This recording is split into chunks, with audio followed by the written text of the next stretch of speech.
Everyone, thank you for joining me today. Please give my channel a thumbs up and subscribe if you like it and if you want more fitness and yoga tips.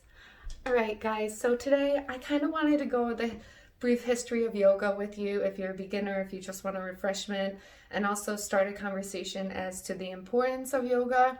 The reason why a lot of people do yoga is that they want to add a little bit more enrichment to their lives, and that is a beautiful way to do it.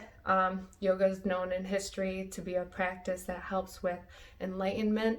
That was kind of the purpose of yoga. We've been, as a people, asking for centuries, what's the purpose of being here? Or even, how do I reach enlightenment? Reincarnation was a huge thing in the Hindu text, which is where you can find yoga originally, is within Hindu texts.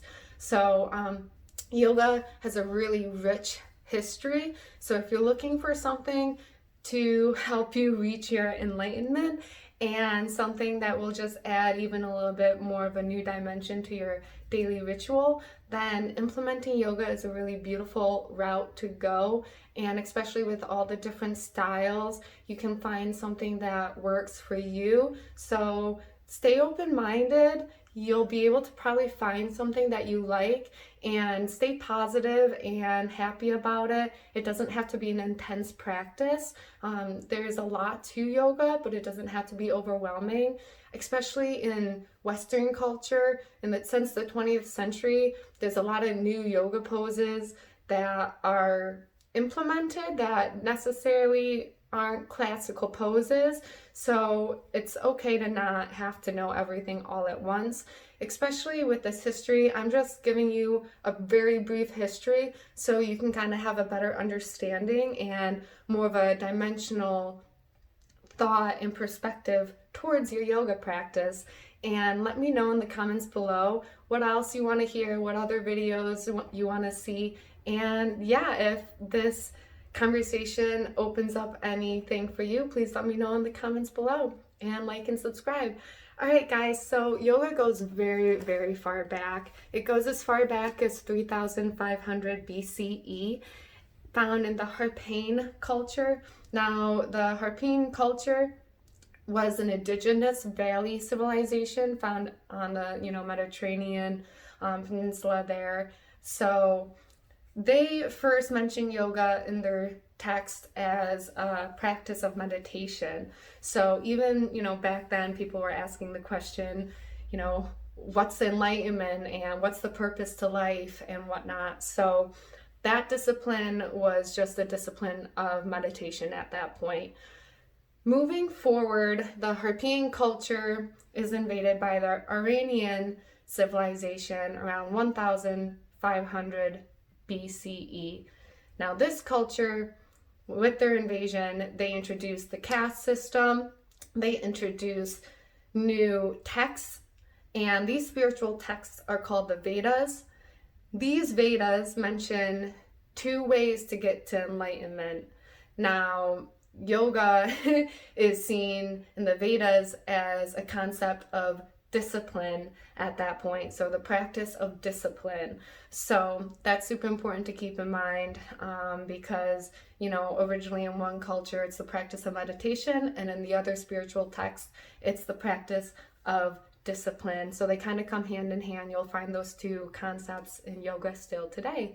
So the Iranian culture invaded the Harappan culture, introducing the caste system in the Veda texts. These texts introduce the concept of yoga as a practice of discipline. Now, breaking that down a little bit more in depth, these 2 yoga disciplines that are mentioned within the text are ways to find enlightenment for the people back in the day. So a way to find enlightenment is to study under a teacher the practice of yoga. The 2 terms for yoga back then was karma yoga, which was the study of sacrificing one's discipline to the care of others, and jnana yoga, which is the study of spiritual texts and dedicating your life to that and finding enlightenment through those 2 different ways, either the sacrifice of others or the dedication to the study of spiritual texts. Now, moving forward. Now, this manual is written and it's called the Yoga Sutra Manual. Now, this is the most classical manual that you'll find that is still used nowadays because it introduces a way for us to use yoga in a more pattern disciplined way. This was the first text with an actual written out discipline for yoga. And the discipline behind these yoga practices was a more meditative state, to reach enlightenment through a more meditative, mindful practice, movement through all the poses. So it was more spiritually based. Now, Yoga Sutras is still used today as the classical manual, but in the Western world, we're more focused on the physical aspect of each pose. So we're using yoga to be fit and stay healthy and be lean and toned, which is totally beautiful. But the 8 limbs of yoga, which is outlined in the Yoga Sutras, this is kind of more mentally based, doing yoga discipline for enlightenment, to reach the spiritual heavens. So either way, it's a beautiful practice. Each pose can be unique to each different individual. Each individual has their own raw experience. So it's really what you want to take from it. If you want to be more spiritual, if you want to just do yoga and get the beautiful physical benefits of toning up and feeling better, that's beautiful too. But it's just good to know that we are all connected throughout these thousands of years with the people that were asking the same question on how to reach enlightenment, what was the purpose of their lives, and they came together and produced a discipline, yoga, which helps us feel better physically and mentally. Regardless, we kind of reach our own form of enlightenment. So let me know your opinions on that in the comments below. What you think about yoga, if you think it should be used spiritually still, if you think it's just good for physical benefit, whatever you're looking for, everyone can find a place on the mat, so everyone's welcomed. And yeah, I really appreciate you for listening to my video today, and like and subscribe. Thanks so much.